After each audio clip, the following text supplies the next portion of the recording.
ලෝකේ පටන් ගත්ත දවසේ ලෝක ශිෂ්ටාචාරය මිනිසුන්ගේ මානව ශිෂ්ටාචාර පටන් ගත්ත දවසේ ඉඳන්ම අද වෙනකම්ම අපි හැමෝම දන්නවා අපිට කෙනෙක්ව එහෙම නැත්නම් යම්කිසි තැනක් හඳුන්වන්න නමක් අවශ්‍යයි.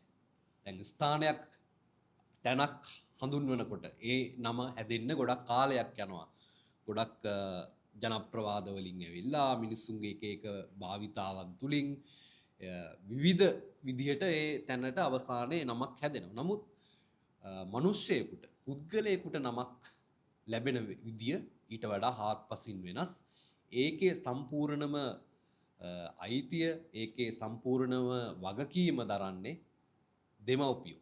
ඉතින් ඒ නම් තැබීම පුද්ගල නාම ලදරු නාමකරණය ගැන කතා කරනකොට අපි අද විශේෂ දෙයක් සිද්ධ වෙනවා. අනන්‍යා යුනික් සිග්නේචර්ස් ලදරු නාමකරණයේ ගුණාත්මක වෙනස ඇති කරපු අනන්‍යා යුනික් සිග්නේචර්ස් 5 වෙනි සංවත්සරයේ සමරන දවස අද. ඉතින් අපි කල්පනා කරා මේ වෙන් පොඩ්ඩක් මේ ලදරු නාමකරණය සහ මේ අවුරුදු ගෙවුණු අවුරුදු 5 කොහොමද ගත වුනේ, මොන වගේ දේවල්ද විශේෂත්වයන් මොනවද කියන එක ගැන කතා කරන්න ඩිලූෂා ඉන්නවා මගේ ඉස්සරහා. බොහොම ආදරයෙන් පිළිගන්නවා ඩිලූෂා. ආයුබෝවන්.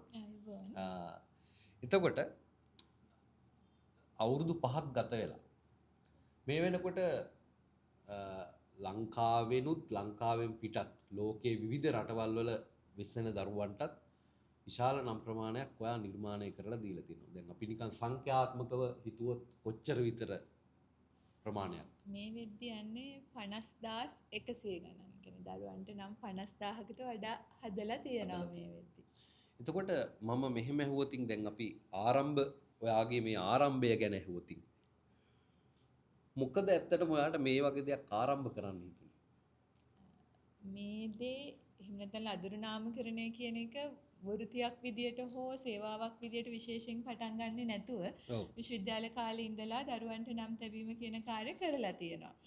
ඒකට හිතවත් අයට එහෙම නැත්නම් තමන්ගේ විශ්වවිද්‍යාලේ අපේ සහෝදර සහෝදරියන්ගේ යාළුවන්ගේ දරුවන්ට එහෙම නම් නිර්මාණය කරලා තියෙනවා.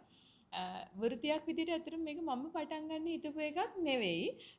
මම හිතන්නේ මීට කලින් අවස්ථාවලත් මම මේක කියලා තියෙනවා. ඇත්තටම මේක මට කරන්න පුළුවන්ද අනේ කරලා දෙන්න කියලා බොහොම ආදරණීය ඉල්ලීම් ප්‍රමාණයක් ආපු නිසා සාමාන්‍යයෙන් අර කරන දෙයක් නිකන් ඔහේ හුදේකලාව කරනවට වඩා එක වෘත්තියක් විදියට වෘත්තීය මට්ටමින් කරන එක ඇත්තටම මම ආස කරන දෙයක් සහ විය යුතු දෙයක් කියලා මම හිතනවා. ඒ නිසා 2020 අවුරුද්දේ අවසානයේ ශ්‍රී ලංකාවේ එක්තරා මම්ස් ගෲප් එකකින් අපේ අම්මලා පිරිසක් අහනවා වෙනස් විදියේ නමක්, හරි විදියේ නමක්, හරි විදියේ ලදරු නාමකරණ සේවාවක් කරගන්න තැනක් තියනවාද කියලා. අපි ඒ ගෲප් එකේ නමක් කියමු. ශ්‍රී ලංකන් මම්ස් කියලා ඩොක්ටර් සෑන් පෙරේරා ඇතුළු අනෙක් වෛද්‍යවරුන් සහ ඒ මොඩරේටර්ස්ලා මෙහෙවන මම්ස් ගෲප් එක. එතෙන්දී අහනවා දරුවන්ට නමක් නිර්මාණය කරගන්න තැනක් තියනවද කියලා. තැනක් ගැන අහන්නේ. සමහරවිට අපි කියන්නේ ආයතනයක් නේ මෙහෙම තැනක් තියනවාද? එතකොට ගොඩක් අය මෙන්ෂන් කරලා තියෙනවා තැනක් නෙවෙයි කෙනෙක් ඉන්නවා ඒ කෙනා තමයි කියලා මගේ නම මෙන්ෂන් කරලා තියෙනවා. එතකොට ඔයා මේ වැඩේ පටන් අරගෙන තිබුණේ නෑ? එතකොට පටන් අරගෙන තිබුණේ අර කියපු විදිහට සාමාන්‍යයෙන් දරුවන්ට නම් තැබීම කියන එක කරමින් හිටියා. ඒක කියන්නේ ඉඳලා හිටලා මගෙන් යාළුවෙක් ඇහුවොත් නැත්නම් හිතවත් කෙනෙක් ඇහුවොත් හරිම විදිහට නමක් හදලා දෙන්න කියලා විෂය දන්නවා. නමුත් අර තැනක් විදිහට වෘත්තියක් විදිහට ආරම්භ කරලා තිබුණේ නැහැ. ඒතර දැන් කෙනෙක්ව මෙන්ෂන් වුණාට පස්සේ ඉන්බොක්ස් මෙසේජස් විශේෂයෙන්ම Facebook Messenger වලින් අහනවා දරුවන්ට නමක් හදලා දෙන්න පුළුවන්ද? දැන් හදලා දෙන්න පුළුවන් කියන තැනෙද්දි මම කල්පනා කරා දැන් කෙනෙක් හිටියට මේකට තැනක් හදන්න ඕනේ. මේක වෘත්තීය මට්ටමින් පටන් ගන්න ඕනේ. ඒ නිසා අපි හිතුවා නමක් දාමු කියලා මේකට. අනන්‍ය කියන නම දාලා ඒකට ටැග් එකක් විදියට යුනික් සිග්නේචර්ස් කියන කොටස එකතු කරා. ඒකට නදීෂ අක්කා මේ වෙද්දි නිව්සීලන්ඩ් ඉන්නේ. මට යුනික් සිග්නේචර්ස් කියන ටැග් එක සිලෙක්ට් කරලා දුන්නේ. ඒකට උදව් කරේ නදීෂ අක්කා. මොකද මට ඕනේ කරේ අනන්‍ය කියන සිංහල නමත් එක්ක මේක මට ඇත්තට මේ කාලේ පටන් ගන්න තැන පුංචි හීනයක් තිබුණා මේක තවදුරටත් සිංහලම නමක් විතරක් නෙමෙයි සහ ලංකාවටම විතරක් සීමා වෙච්ච දෙයක් නෙවෙයි මගේ හීනයක් ඇත්තට මේ කාලේ මම ඇත්තටම හිතුවේ නැහැ ලොකු දුරකට මේක ළඟා කරගන්න පුළුවන් වෙයිද කියලා එක බලාපොරොත්තු වෙන පුංචි හීනයක්. ඒ නිසා අර අනන්‍යා කියන නමට මට පුංචි ටැග් එකක් ඕන වුණා. මම අක්කා එක කතා කරලා ඒක කන්ෆර්ම් කරගත්තා. එතනින් පස්සේ අනන්‍යා යුනික් සිග්නේචර්ස් පේජ් එක මම ප්‍රවීන් අකලංක අපි දෙන්න පටන් ගත්තා. පටන් ගන්නකොට එතෙන්දී ඔයා හිටියා. මම කිව්වා මට ඔයාගේ අකුරු වලින් අනන්‍යා කියලා ලියලා දෙන්න කියලා. අපි ඒ ගැන කතා කරලා තියෙනවා කලින්. ඔව් කලින් කතා කරලා දිනවා. ඒ අත් අකුරු තමයි ලෝගෝ එක උනේ. ඒ විදිහට තමයි අපි අනන්‍යා පටන් ගත්තේ. නමක් දාන්න තැනක් හොයද්දී කෙනෙක් මෙන්ෂන් වුණ එකට අපි තැනක් හැදුවා. ඒ තැන හැදුවේ 2020 දෙසැම්බර් 30 වෙනිදා අනන්‍යා යුනික් සිග්නේචර්ස්. ඔව් අනන්‍යා කියන නම ගත්තාම ඉතින් ඒක ඇත්තටම අනන්‍ය නමක්. ඉතින් අපි දෙන්න මේ ගැන කතා කරලා තියෙනවා. ඒකට ලොකු ආලෝකයක් වැටුණා යුනික් සිග්නේචර්ස් කියන වචන දෙකෙන්. ඉතින් ඒකේ අර තියෙන මොඩර්න් ගතිය ඒකෙන් වැඩි වුණා කියලා මට ගොඩක් වෙලාවට හිතලා තියෙනවා. ඉතින් ඒක වාගේ ඔයාට මම හිතනවා මේ ලොකු ලැබීමක් තියෙන මිනිස්සෙක් ඔයා. ඉතින් ඒ ලැබීම ඒ අවශ්‍ය වෙලාවට ලැබුණා. හරි. එතකොට දැන් මේ වැඩේ දැන් අවුරුදු 5ක් තිස්සේ කරගෙන යනවනේ. දැන් මම නම් ඔයත් දන්නවා මාත් දන්නවා අවංක කතා කරොත් අපි එකම ගෙදර හිටියා වුණාට මම ඔයාගේ වැඩේට සම්බන්ධ වෙන්නේ මෙහෙම බොහෝම සීමිත දේවල් ටිකකදී විතර. ඉතින් කිසිම සම්බන්ධතාවයක් මගේ ඒ වෙනුවෙන් ලැබෙන්නේ නැහැ. මම ඉතින් ඔයාගේ වෘත්තිය ඒක ඔයාගේ රාජකාරිය ඒක. මේ මම දන්නවා මේ මම දැන් අහන්න යන ප්‍රශ්නෙට උත්තරේ මම දන්නවා. හැබැයි බලන් ඉන්න කට්ටිය දැනගන්න එපා ඒකට උත්තරේ. ඉතින් මං අහන්නේ වාගේ මේ වැඩේ කරගෙන යද්දී ඔයාට මොනවද එන ප්‍රශ්න මොනවද එන අභියෝග? මේ ඇත්තටම කියනවා නම් මම දන්නවා ඒ ගැන. ආයි කියන්න ඕන. ඒ ගැන පොඩ්ඩක් අපි කතා කරමු. මොනවද අභියෝග ඇත්තටම මේ? ඔව් අපි මේක පටන් ගත්තේ නාමකරණේ ගුණාත්මක වෙනස කියලානේ. එතකොට දැන් නම් තියනවා නමුත් ගුණාත්මක කියන කොටස ගුණාත්මක කියන යෙදුම ඇත්තටම හරියට මතු කරන්න පුළුවන් නම් තියනවාද කියලා මට මේ වැඩේ පටන් ගන්න කලිනුත් පටන් ගත්තට පස්සෙත් ප්‍රශ්නයක් වුණා. එතකොට බොහෝ වෙලාවට නමක් දෙන්න කියලා අපෙන් කෙනෙක් ඉල්ලනකොට ක්ලයන්ට් කෙනෙක් ඉල්ලනකොට මේක ගුණාත්මක වෙන්නේ කොහොමද සහ ගුණාත්මක විය යුත්තේ කොහොමද කියන එක ක්ලයන්ට් පැහැදිලි කරන එක මට මුල් කාලේ ලොකු අභියෝගයක් වුණා. හේතුව අර බොහෝ වෙලාවට එකම රටාවකට යනවා. මම කිසිම අවස්ථාවක දරුවන්ගේ නම් සඳහන් කරන්න කැමති නැහැ. නමුත් අග එකම අකුරු කිහිපයකින් ඉවර වෙලා මුල අකුරු එහෙට මෙහෙට වෙන එහෙම රටාවක් තිබුණු සහ සමහරලාට වැඩිහිටි දරුවන්ට එහෙම නම් දාලා තියෙනකොට ඒ කියන්නේ අපෙන් පළවෙනියටම ඉල්ලන්නේ සහ මම කියන්නේ අර මොනවා හරි එක රටාවක් අරගෙන රටාවක් යනකොට ඒ රටාව කඩන තැන ටිකක් අමාරුයිනේ. ඒක ඒ තැන බ්‍රේක් කරන්න හරි අමාරු වුණා. සමහරවිට මේවා කියවන්න බෑ. ඇයි අපි පිටරටකට හුරු නමක් දාන්නේ? ඇයි අපිට බටහිර හුරු නමක් ඕනේ? එහෙම ප්‍රශ්න කිරීම තිබුණා. ඉතින් ඇත්තටම මට මුල් කාලේ ඉඳන් ඕනේ කරේ දරුවට සිංහල සහ ජාත්‍යන්තර කියන දෙකම එකට මුසු වෙච්ච නමකට යන්න. ඒකට ක්‍රමයෙන් දෙමව්පියන්ට බොහොම ආදරෙන් පැහැදිලි කරන ගමන් ඒ වගේම ක්‍රමයෙන් දරුවෙක්ට මම බලාපොරොත්තු වෙන ස්ටෑන්ඩඩ් එකේ නමකට යන්න උත්සාහ කරා. එතෙන්දී සමහර වෙලාවට නම් විශාල ප්‍රමාණයක් ලැබෙනවා. ඇයි අපි නම් යම් ප්‍රමාණයකට සීමා කරන්න කියන එක අහලා තියෙනවා. ඔව් ඇත්තටම මම මේ ප්‍රශ්නෙත් ඔයාගෙන් අහන්නම්. ඇයි ඔයා මේ නම් 10ක් විතරක් දෙන්නේ? ඒක සමහර කෙනෙකුට හිතන්න පුළුවන් බොහොම පොඩි නම් සංඛ්‍යාවක් නේ කියලා අනිත් ඒවත් එක්ක කම්පෙයාර් කරලා බලද්දි. ඉතින් ඇයි නම් 10ක් විතරක් දෙන්නේ ඔයා?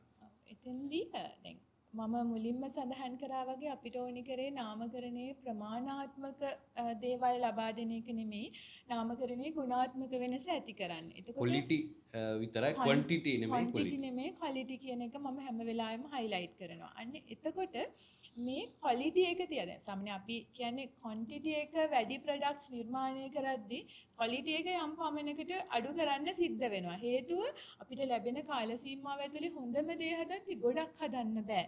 ඒ වගේම ඒ හොඳම දේ කියන්නේ දරුවාගේ හොඳම අකුරු, ඒ වගේම එයාට සුබම වෙච්ච ගණ මොනවාද, ඒ වගේම දෙමාපියන්ගේ රික්වයර්මන්ට්ස් මොනවාද. එතනින් එහාට ගියාම හරිම අර්ථයක් තියෙනවා. මම අර කලින් කිව්වා වගේ විශාල ප්‍රමාණයක් අකුරු ටිකක් එහෙ මෙහෙ වෙච්ච දේවල් නෙමෙයි. මට ඕනි කරේ හරිම නමක් දෙන්න. එතෙන්දි ආපු ප්‍රධාන අභියෝගය තමයි මට අර විදිහේ බොහොම හුරු පුරුදු සාමාන්‍ය රටාවේ ගියපු නමකට යන්න බෑ. අනිවාර්යයෙන්ම මට ක්වලිටි දෙයක් දෙන්න ඕනේ. එතෙන්දී ඒක ස්ථානගත කරද්දී ඒක කරන්න අමා. ඒ කියන්නේ බොහෝ වෙලාවට මට පැය ගණන් පැහැදිලි කරන්න වුණා. සමහර වෙලාවට බොහෝ කියන්නේ නැවත නැවත නිවැරදි කිරීම කරන්න වුණා. හැබැයි අවුරුද්දක් විතර යනකොට අපේ ක්ලයන්ට් බේස් එක තේරුම් ගත්තා ඇත්තටම නමක් කියන්නේ මොකක්ද. අන්න එතෙන්දී මේ ප්‍රධාන අභියෝගය පහු කරා. දැනටත් කියන්නේ විශේෂයෙන්ම මට ඇසිස්ටන්ට්ලා හිටියට මගේ ආදරණීය සහෝදර සහෝදරියන් මට උදව් කරාට හැම වෙලාවෙම මම බලාපොරොත්තු වෙන්නේ නමක් හැදෙනවා නම් ඒ හැදෙන්න ඕනේ මගේ අතින් කියලා. ඉතින් කාල කල්පනාකරණය කරගන්න එක ඒ දේ විශේෂයෙන්ම මට ප්‍රධාන අභියෝගයක්. මොකද අපේ ගොඩක් වෙලාවට ලෙක්චරර්ස්ලා හැම කියනවා යුනිවර්සිටි එකේදී දෙයක් කරනකොට පෙරාපු රත්තරන් වලින් කරන්න ඉන්න පා කියලා. හැබැයි මට මොකක් නිසාද මන්ද ඒක හොඳම විදියට කරන්න ඕනේ කියලා. කියන්නේ මට සැටිස්ෆයිඩ් වෙන දෙයක් දෙන්න ඕනේ කියන එක හැම වෙලාවෙම මම හිතනවා රෙතෙන්දි ඒ කාලය කළමනාකරණය කරගෙන හොඳම දේ දෙන එකේ අභියෝගය ප්‍රධාන වශයෙන්ම ආවා. ඒ ඇරෙන්න බොහොම සහයෝගය දෙන කණ්ඩායම ක්‍රූ එකක් ඉන්නවා. ඒ කණ්ඩායමේ සහයෝගය නිසාම ඒ අභියෝගය තාම හොඳින් ජය ගන්න පුළුවන් වෙනවා මෙහෙම අභියෝගයක්. එතකොට මේ වෙනකොට ලංකාව විතරක් නෙමෙයි ඇත්තටම ලෝකෙ විවිධ රටවල් වලින් ඔයාව හොයාගෙන ඔයාගේ මේ ඩිවයිස් එකට දවස පුරා මැසේජ් එනවා කෝල් එනවා. එතකොට ඔයාම එක වෙලාවක හැදුවා එක අයිඩියා එකක් එක මට මතකයි ලොවක් නමක් උදෙසා ලොවක් හොයන නම. ඉතින් ඇත්තටම එහෙම වුණා නේද? ඒක කිව්ව පළියට නිකන් අර කියන්නම් වාලේ කියලා තිබුණේ නෑ. එහෙම වුණා. එතකොට මේ වෙනකොට රටවල් කීයක වගේ ඉන්න ශ්‍රී ලාංකීය මේ දරුවන්ට නම් දීලා තියෙනවද? මේ වෙනකොට රටවල් කීයක් වගේ එක වැඩ කරලා තියෙනවද? සංඛ්‍යාත්මකව එහෙම මට කියන්න ඇත්තටම මතක නැහැ. ලංකාවරෙන්න වැඩිපුරම නාමකරණ ඉල්ලීම් ප්‍රමාණයක් හම්බ වෙන ඕස්ට්‍රේලියාව. මම දැන් ලංකාවරෙන්න වැඩිපුර ලංකාවේ මයිග්‍රේට් වෙලා තියෙන ඕස්ට්‍රේලියාවට වෙන්න ඕනේ. ඒ නිසා වෙන්නේ නැති ඕස්ට්‍රේලියාව අංක 1 හැමදාම. එතනින් පස්සේ UK ඊළඟට නිව්සීලන්ඩ් එතනින් එහාට ගියාම අපේ ඩුබායි, කටා, එක්සත් අරාබි එමිරාජය ඒ වගේ රටවල් ටික කැනඩාව විශේෂයෙන්ම මං ඉලක්කම් විදියට ගත්තට මට ඒ ගැන හරි සතුටක් ආඩම්බරයක් තියෙන නිසා එක ඕස්ට්‍රේලියාව, දෙක UK, තුන කැනඩාව. ඉතින් ලෝකේ ලංකාවේ මිනිස්සු හීන දකින රටවල් තුනක් සහ ඉතින් එහෙම කියන්නේ ඒ වගේ රටවල් තුනකට අපිට අපේ සන්නාමය අරන් යන්න පුළුවන් වුණා කියන එක ඒක හරි සතුටක්. විශේෂයෙන්ම ඒක දැනකදී කිව්වා අපි අදටත් අරගෙන යන්නේ අපේ ටැග්ලයින් එකේ ඔයා හැදුවේ සදා මතකයේ රැඳෙන්නට නම් අපිට ටිකක් දුර යනකොට තව පොඩි ටැග්ලයින් එකක් ඔකට එකතු කරලා ඔයා කිව්වා වගේ නමක් උදෙසා ලොක්ස් වෙන නම. ඒකට හේතුව ඇත්තටම මට ඒක මතක නෑ මොකද්ද ඒ කියන්නේ මුහුදේ අපි හිටගෙන ඉන්නවා එක මොන හරි බෝට් එක සර්ෆින් මට එක වෙලාවක හිතලා දෙනවා මට සර්ෆින් එකක්. ඒ කියන්නේ මම පටන් ගත්තා. රැල්ල උඩට ගියා. මුහුදට ගියා. රැල්ල අරන් යනවා. ඒක මට මාර සතුටක්. ඒ කියන්නේ එහෙම හිතගෙන ඉන්නයි මට ඕනේ රැල්ල අරන් යනවා. මොකද මිනිස්සු ක්වලිටි දෙයක් හැමදාම හොයනවා. ඉතින් ක්වලිටි දේ අපිට ඕනේ තැන එස්ටැබ්ලිෂ් කරාට පස්සේ තැනක තියුවාට පස්සේ මිනිස්සු ඒක ඉබේම අරන් යනවා. ඉතින් ඒක ගැන මාර සතුටක් තියෙනවා. ගොඩක් වෙලාවට දැන් මගේ අන්තිමටම කතා කරපු UK ක්ලයන්ට් මට කියන්නේ මිස් කොච්චර හරි කාලය අරගෙන මට හොඳම දේ දෙන්න සෑහෙන කාලයක් බලන් හිටියා. සෑහෙන වීඩියෝස් බැලුවා. සෑහෙන රිවිව්ස් දිහා බලන් හිටියා. මගේ දරුවට හොඳම දේ දෙන්න මම බබා ලැබෙන්න කලින් සම්බන්ධ වෙන්නේ මිස් අවශ්‍ය කාලය ගන්න කියලා. ඉතින් ඇත්තටම අපේ බ්‍රෑන්ඩ් එක අවුරුදු 5ක් ඇතුළත ලෝකේ ලංකාවෙන් ගියපු ලෝකේ තැන් වල ඉන්න අපේ ආදරණීය සේවාලාභීන් නමක් ගන්න හොයන්නේ අනන්‍ය යුනික් සිග්නේචර්ස් කියන තැනට ආපු එක ගැන ලොකු සතුටක් තියෙනවා. ඔව්. ඇත්තටම මට හිතා ගන්න පුළුවන් ඒ සතුට මොකද්ද කියලා. ඉතින් හැබැයි ඒකේ මට තියෙන සතුට තමයි ඒ සතුටේ චූටි කොටස්කාරයෙක් වෙන්න පුළුවන් වෙච්ච එක. අපි අපේ කාලේ මෙච්චර ඒ ගැන අම්මලා තාත්තලා කන්සර්න් උනේ නෑ. ඒ කියන්නේ දරුවට නමක් දැම්මා. දරුවට ඒක ගොඩාක් කන්සර්න් උනේ නෑ. හැබැයි මේ කාලේ අපේ දැන් මේ අලුත් පරපුරේ අම්මලා තාත්තලා ඒ ගැන ගොඩාක් සැලකිලිමත් වෙනවා. ගොඩාක් ඒ ගැන උඩ පල්ලෙහා යනවා, වාද විවාද වෙනවා. මම ඒක අත්දැකීමෙන් දන්න ඔයාගේ මේ සංවාද විසංවාද හැම එකම මම අහගෙන ඉඳලා තියෙන නිසා. ඔහොම ගිහිල්ලත් යම් දවසක ඔයාට අපිට කියන්න පුළුවන් මම මේ අහන එක මේ සාධාරණ 100%ක් සාධාරණ ප්‍රශ්නයක් නෙමෙයි. ඔයාට හිතෙන විදියට ඔහොම ගිහිල්ලා යම් දවසක දැන් ඔයා හදපු නම් වලට ඒ ළමයිගේ ඒ අකමැතිකමක් ඇති වෙන්න පුළුවන්ද? මම දන්නේ ඔයාට හිතෙන විදිහේ උත්තරයක් දෙන්න. ඔයා හිතන මොකක්ද ඔයාගේ අදහස? දැන් අපි කෙනෙක් අපිට තෝරලා දීපු දෙයකට දවසක කෙනෙක්ට අකමැති හිතෙන්න පුළුවන්. හැකියාවක් තියෙනවා. සමහර වෙලාවට අපිට අකමැති හිතෙන දේවල් වෙන්නේ අපිට සූට් වෙන්නේ නැති දේවල්නේ. ඒතර අපි හැම වෙලාවෙම උත්සාහ කරන්නේ අනාගතයට සූට් වෙන නමක් දාන්න. දැන් අපි හිතමුකෝ අපේ වයස්වල ඉන්නේ ටිකක් වයසට වඩා වැඩි නම් තියන අය. එතකොට යාළයාලගේ නම් වලට කැමති නැහැ සර්නේම්ස් උනත් පාවිච්චි කරා. ඉතින් එතකොට අපි හැම වෙලාවෙම උත්සාහ කරන්නේ තව අවුරුදු 20කට විතර පස්සේ දරුවෙක්ට ලෝකෙ කිසිම ප්‍රශ්නයක් ඇති නොවෙන නමක් දාන්න. එහෙම වුණාම අර ප්‍රශ්නේ ගොඩක් දුරකට විසඳෙනවා. ගොඩක් වෙලාට දැන් අපේ රටවලින් ලංකාවෙන් එළියට ගියපු අය කියන්නේ ඒ තියෙන නම් වල සමහර අකුරු ප්‍රොනවුන්ස් කරන්න බෑ, ඩිජිට්ස් ප්‍රමාණය වැඩි. ඒතර මම හිතනවා නම බොහොම ලේසියෙන් පාවිච්චි කරන්න පුළුවන් එකක්. වගේම අපි වැඩිය පාවිච්චි නොකරන නමට අපේ ශ්‍රී ලංකේ අනන්‍යතාවයක් ක්ලයන්ට් කැමති නම් එකතු කරාම එතන මම හිතනවා අර අකමැති වෙන්න තියෙන chances ටිකක් අඩු වෙන්න පුළුවන් කියලා. ඔව් අර අවුරුදු 20කට එහා පැත්තට නමක් හදනවා කියන එක ඔව් එහෙම තමයි මම හිතන්නේ. දැන් මොකද දැන් ප්‍රදීප් කියලා දැන් මගේ වයසට වඩා අවුරුදු 10ක් 15ක් උඩ කෙනෙක් හම්බුනහම මට පොඩ්ඩක් මං ගල් ගහනවා. අයත් ප්‍රදීප් මාත් ප්‍රදීප්. එතකොට දැන් ඔයා කියන කතාවේදී ඒ ප්‍රශ්නේ විසඳෙනවා. ඒක හොඳ තැන. එතකොට මේ ආපු ගමන අවුරුදු 5ක් දක්වා මේ ආපු කාලය මේක ලේසි පහසු දෙයක් වුණේ නෑ. ඉතින් බොහොම ලස්සන තැන් වගේම බොහොම කටුක අවස්ථා පහු කරන්න සිද්ධ වුණා. මම දන්නවා ඔයා සමහරවිට මේ ආපු ගමන ගැන නිකන් ඔයා හිතුවොතින් වැඩිපුරම තිබුණේ අමාරු තැන්ද පහසු තැන්ද? ඔය දෙකම සමානව තිබුණා.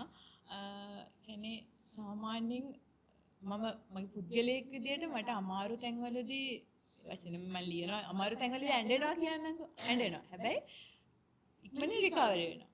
එහෙම ඉක්මනින් රිකවර් වෙනවා. ඒක තමයි විදිය. කියන්නේ සාමාන්‍යයෙන් අපි ප්ලෑන් කරපු දේ අවුල් වුණත් හෝ නැත්නම් මේ මොහොත පොඩ්ඩක් වෙනස් වුණොත් ඒක චුට්ටක් අමාරුයි ඇත්තට. මොකද අර අපි එක රටාවක් තියනනේ නම් වල වුණත් අපි ගලා නම් හදන එකේදී වුණත් නමුත් ඒ කියන්නේ එන ප්‍රශ්න මුලින් අමාරුයි. ගොඩක් වෙලාවට මම මගේ ඇසිස්ටන්ට් අපේ සහෝදරියෝ දෙන්න අපේ කවිශිකා සහ රන්දි අපි පුළුවන් තරම් මේක බැලන්ස් කරන්න උත්සාහ කරනවා.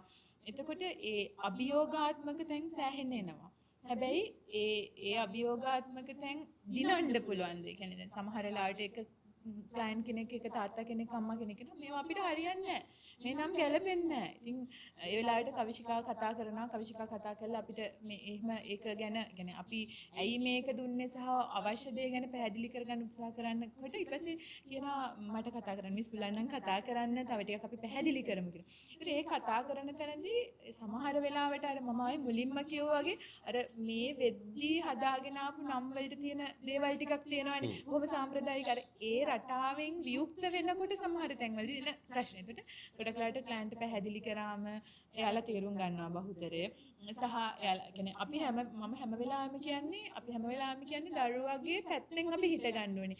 ඉදිරියේදී දරුවට කිසිම ප්‍රශ්නයක් ඇති නොවෙන කිසිම ගැටලුවක් ඇති නොවෙන හරි අර්ථයක් තියෙන ජ්‍යොතිෂ පැත්තෙන් බැලුවොත් හරි ගන්න පිළිටීමක් තියෙන නමක් තමයි අපි දරුවෙක්ට දාන්න ඕනේ. එතෙන්දී එන විදන තැන් අමාරු තැන් මහන්සි තැන් වැඩි. මේ ඉතින් ඇත්තටම ඒවා කොහොම හරි ජයග්‍රහණය කරනවා විශේෂයෙන් අර මම මේ කලිනුත් අපි ලිඛිතව තියෙනවා එයාට අපි කතා කරලා තියෙනවා දරුවෙක්ගේ ලස්සන පින්තූරයක් අපිට එවද්දි බර්ත් සර්ටිෆිකේට් එකේ ෆොටෝ එකක් එවද්දි ලොකු රිවිව් එකක් සමහරවිට ගොඩක් අපිටත් නිදහස තියෙන රැයට සමහර ක්ලයන්ට්ලා පිටු ගණන් ලියලා ස්තුති කළා එවනවා මම ඒක දකින්නේ උදේට. ඒතර දවසම ෆ්‍රෙෂ් සහ ඒ කියන්නේ මාර තෘප්තිමත් හැඟීමක් දැනෙනවා. ඒකනේ අපි අවසානයේ සේවාවක බලාපොරොත්තු වෙන්නේ.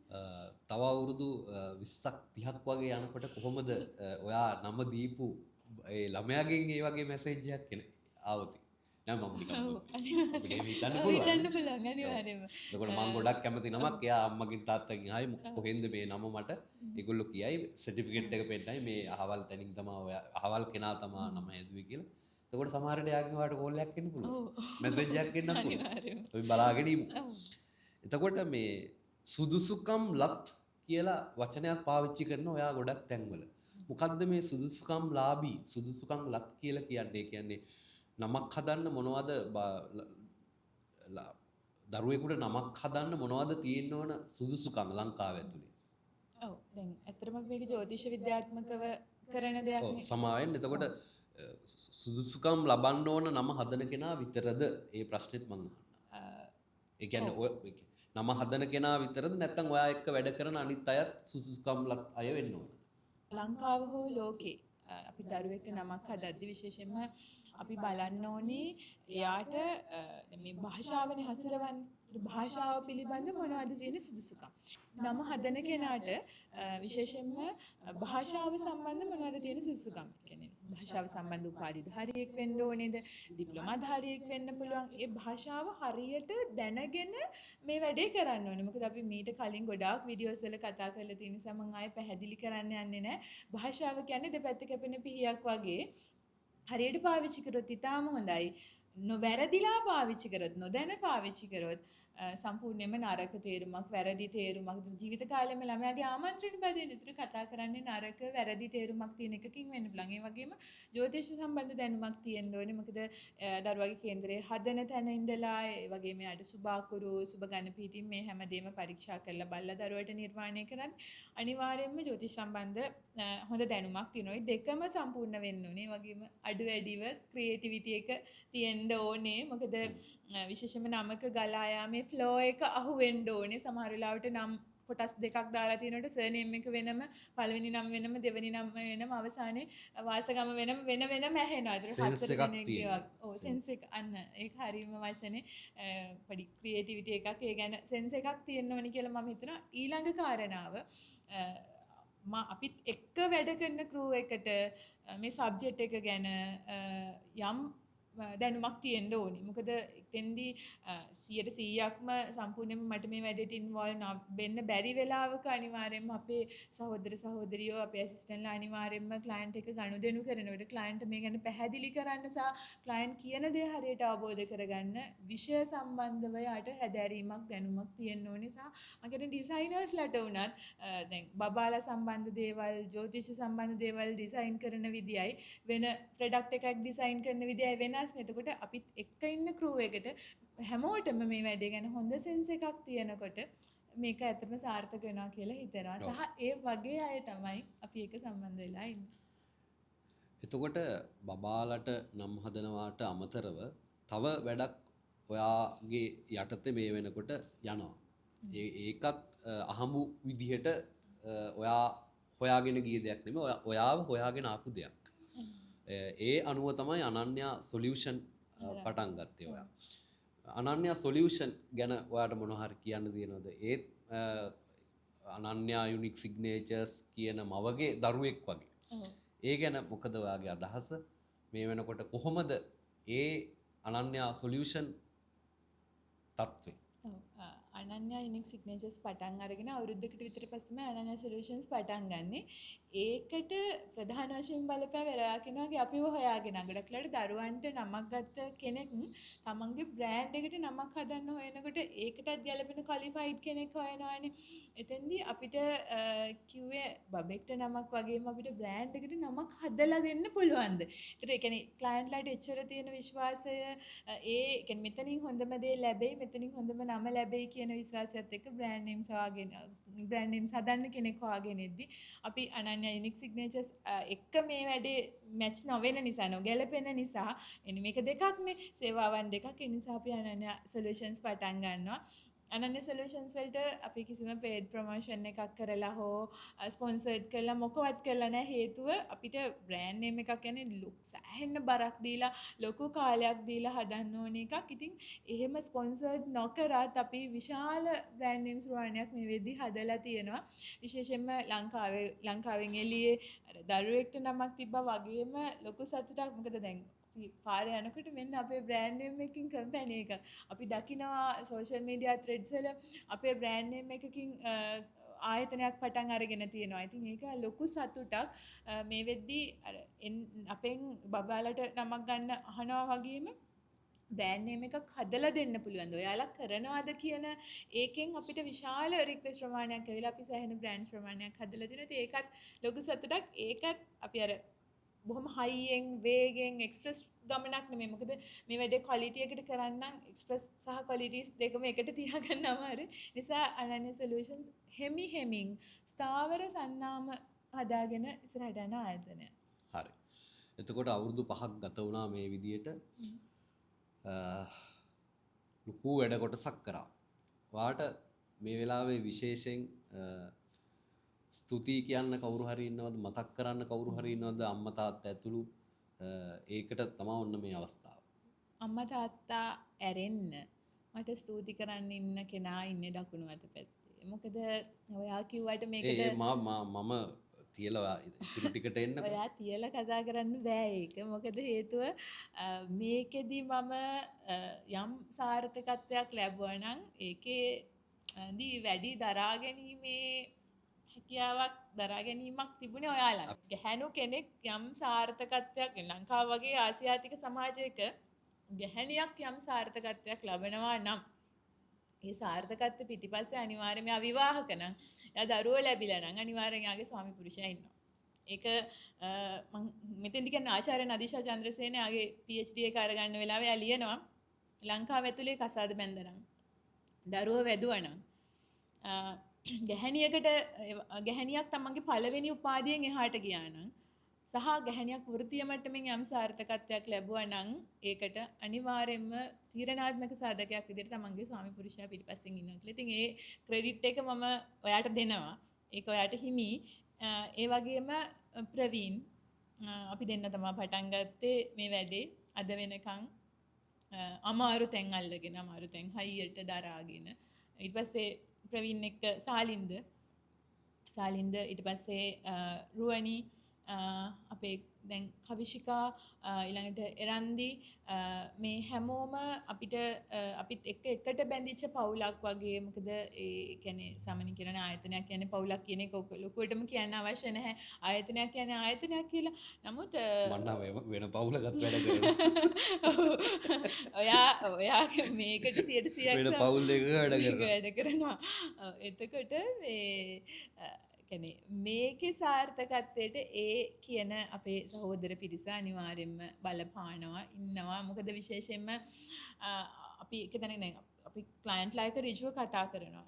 සේවාලාභීන් එක්ක ඍජුව කතා කරන ඒ වෙලාවේ මේ වෙද්දි ඒ සම්බන්ධ වැඩිම බරක් උහුලන්නේ කවිශිකා සහ එරන්දි. يعني ඒ එන හැම කෝල් එකක්ම මිස් නොකර හැම මෙසේජ් එකක්ම මිස් නොකර හැම දරුවෙක්ටම හැම ක්ලයන්ට් කෙනෙක්ටම වැඩි වටිනාකමක් දීලා ඒ පැත්තේ ක්ලයන්ට්ලා හැන්ඩල් කරන්නේ ඒ වගේම ඒගොල්ලන්ට මේ නාමකරණ සම්බන්ධ දැනුමෙන් සන්නද්ධ කරන එකට විශාල කාර්යභාරයක් කරනවා. ඉතින් මේ හැමෝටම සෑහෙන ස්තුතියි. හැමදාම මම කියන අය අල නැත්තම් අනන්‍ය කියලා බ්‍රෑන්ඩ් එකක් මේ සාර්ථක ගමන එන්නේ නැහැ. අම්මා තාත්තා ගැන මතක් කරමු. ඔව් මම ඒ මුලින්ම කිව්වේ දෙන්න සහ ඔයා කියන එක. ඉතින් අම්මා තාත්තා පුංචි කාලේ ඉඳලම ඉතින් දරාගෙන හැමදේම සහ අම්මගෙන් මට දරා ගැනීමේ ශක්තිය ඇවිල්ලා තියෙනවා. තාත්තගෙන් ක්‍රියේටිව් රයිටිං ලියන පොත්පත් කියවන සහ ඒ මොන හරි දෙයක් ආවනම් ඒක තාත්තගෙන් අම්මගෙන් කාගෙන දරාගෙන වැඩ කරන ශක්තිය ලැබිලා තියෙනවා. ඉතින් ඒ දෙන්න තමයි මම කියලා මිනිස්සෙක් මෙතන ඉන්නවා නම් ඒකේ නිර්මාතෘ. ඉතින් බොහොම ස්තුතියි. දෙන්නට ආදරේ ඉතින් හැමදාම වගේ. එහෙනම් අනන්‍යා යුනික් සිග්නේචර්ස් ඔයාගේ මේ වැඩේට මං හිතන්නේ ලෝකේ ළඟින්ම ඉඳගෙන හදවතින්ම සුබ පතන්න පුළුවන් මනුස්සයා මම. මේ ඉතින් ඔයාලට මං නැවත නැවතත් සුබ පතනවා. බලමු. එහෙනම් අපි සුබ සංවත්සරයක් වේ ඔයාටද අනන්‍යා අනන්‍යයිනික් සිග්නේචර්ස් ආයතනයට සංවත්සර සුබපැතුමකට කරන අතරේ මම විශේෂයෙන්ම කියන්න කැමති අපි මේ අවුරුදු 5 තුළ සාර්ථක ගමනක් ආවා නම් ඒකේ තව විශේෂ කොටස්කාරයෙක් විදිහට අපේ සේවාලාභීන් ඉන්නවා. අපේ සේවාලාභීන් ඉන්නවා. මේ අවුරුදු 5 ඇතුලේ අපි සාර්ථක ගමනක් ආවා නම් ඒ අපේ පිටිපස්සේ ඉන්න ලොකුම ශක්තිය අපේ සේවාලාභීන්. මොකද අර මම කියපු මූලික අවස්ථාවේ අපිව රෙකමන්ඩ් කරලා මෙන්ෂන් කරපු තැන ඉඳලා පළවෙනියටම නමක් ගත්තාට පස්සේ අපිට ඕස්ට්‍රේලියාවේ එක නමක් ගත්තට පස්සේ ඒ යාළුවෝ පිරිසට කියන්නේ නම ගන්න තියෙන්නේ මෙතනින් ආලා මෙතනින් තමයි නම ගන්න ඕනේ. විශේෂයෙන්ම දැන් මට කියන්න අමතක වෙච්ච රටක් දකුණු කොරියාව විශාල රික්වෙස්ට් ප්‍රමාණයක් එනවා. බේබි නේම්ස් සහ බ්‍රෑන්ඩ් නේම්ස් මේ හැම එකම. ඉතින් අද යම් තැනක ඉන්නවා නම් අපේ බ්‍රෑන්ඩ් එක ඒකට ප්‍රධාන වශයෙන්ම හයිය උනේ ශක්තිය දුන්නේ අපේ ආදරණීය ක්ලයන්ට්ලා. ඉතින් ඒගොල්ලන්ට බොහොම ස්තුතියි අපේ සේවාලාභීන්ට. අපි ගැන ඔයා ගැන විශ්වාස කරාට. අපි ගැන විශ්වාස කරාට අපිට ආදරේ වුණාට මොකද විශේෂයෙන්ම මම මේ වචනේ පාවිච්චි කරන්නේ දරුවෝ සහ ආදරේ කියන්නේ එකට සම්බන්ධ දෙයක් නේ. ඒ ගොඩාක් වෙලාවට රෙකමෙන්ඩේෂන් වල තියෙන ඒගොල්ලෝගේ ආදරය, සෙනෙහස සහ විශ්වාසය. ඉතින් මේ හැම දෙයකටම බොහොම ස්තුතියි කියනවා හැමෝටම. එහෙනම් ආයුබෝවන්. Ananya Unique Signatures සදා මතකයේ රැඳෙන්නට නම්